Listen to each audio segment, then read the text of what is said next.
এই ভিডিওর মধ্যে কিছুটা বাস্তব কাহিনী রয়েছে। ভিডিওটি আগে দেখেন, তারপর সুন্দর করে একটা কমেন্ট করেন। হ্যালো।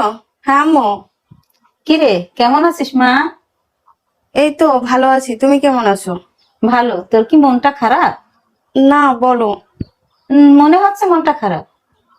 আম্মু, আমি কি করলে তোমার জামাই খুশি হবে বলো তো? আমি এত চেষ্টা করতেছি কিন্তু পারছি না।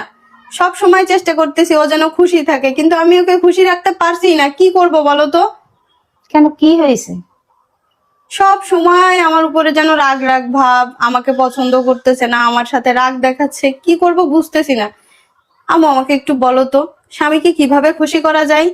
শোন মা, স্বামীকে খুশি করার জন্য বেশি কিছু করা লাগে না। 4-5টা কাজ করলে স্বামীকে খুশি রাখা যায়। কি কাজ আম্মু, বলো তো? নাম্বার 1, স্বামী ঘুম থেকে ওঠার আগেই তুই উঠে যাবি। নাম্বার 2, স্বামীর সাথে কখনো রাগ দেখাবি না, জেদ করবি না, যেটা তুই সবসময়ই করিস। ঠিক আছে। নাম্বার 3, স্বামীর মুখে মুখে কখনোই তর্ক করবি না, যেটা তুই সবসময় করিস। নাম্বার 4, স্বামীর খাওয়ার আগে কখনোই তুই খাবার খাবি না।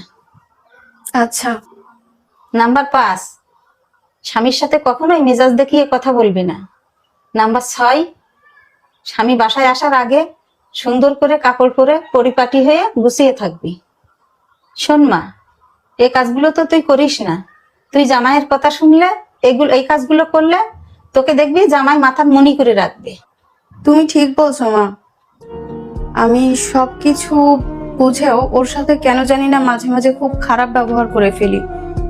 রাগের বশে ঝগড়া হলে মুখে মুখে তর্ক করি, মাঝে মাঝে মেজাজ দেখিয়ে কথাও বলি। আবার অনেকদিন ঘুম থেকে উঠতে লেটও হয়ে যায়। এর জন্য হয়তো ও কিছু বলে না মুখে, কিন্তু ও মনে মনে আপসেট হয় হয়তো বা। আবার অনেক সময় ও আসার আগে আমি ঘুমিয়েও যাই। আসলে ঠিক বলছো, আমি এমনটা আর কখনো করব না। তুমি যেগুলো বলছো আমি সবগুলো মেনে চলার চেষ্টা করব।